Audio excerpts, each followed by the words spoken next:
Ezekiel chapter 3. He said to me, O mortal, eat what is offered to you, eat this scroll and go. Speak to the house of Israel. So I opened my mouth, and he gave me the scroll to eat. He said to me, Mortal, eat this scroll that I give you, and fill your stomach with it. Then I ate it, and in my mouth it was as sweet as honey.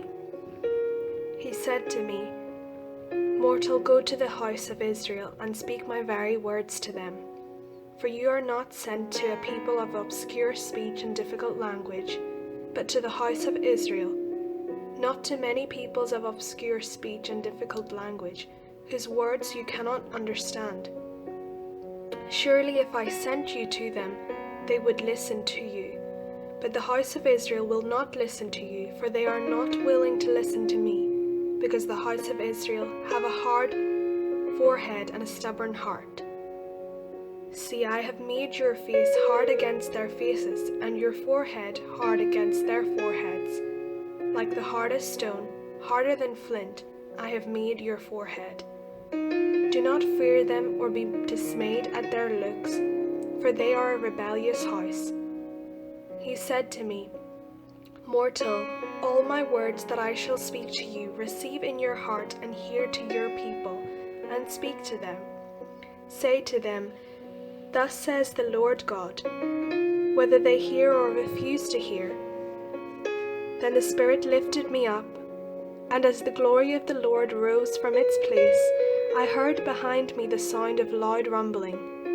It was the sound of the wings of the living creatures brushing against one another, and the sound of the wheels beside them, that sounded like a loud rumbling. The Spirit lifted me up and bore me away.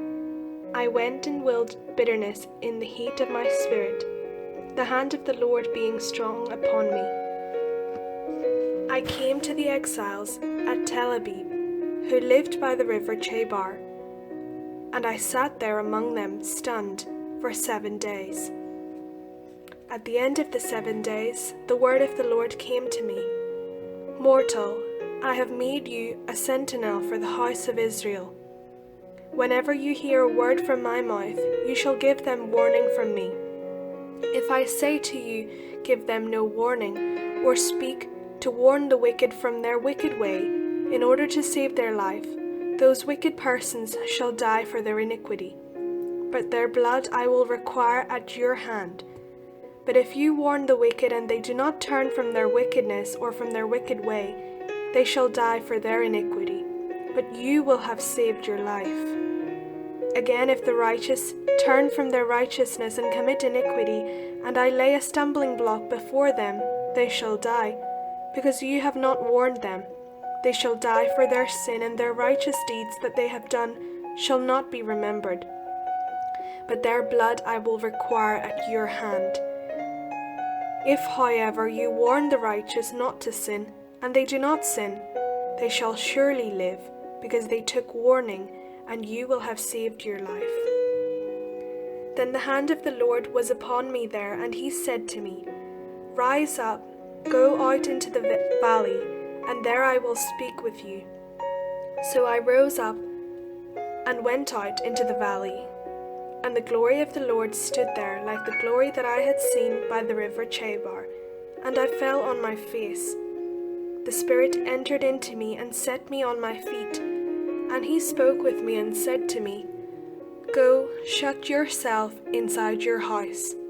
As for you, mortal, cords shall be placed on you, and you shall be bound with them, so that you cannot go out among the people.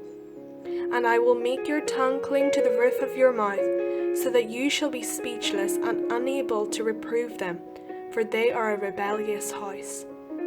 But when I speak with you, I will open your mouth, and you shall say to them, Thus says the Lord God, Let those who will hear, hear, and let those who refuse to hear, refuse, for they are a rebellious house.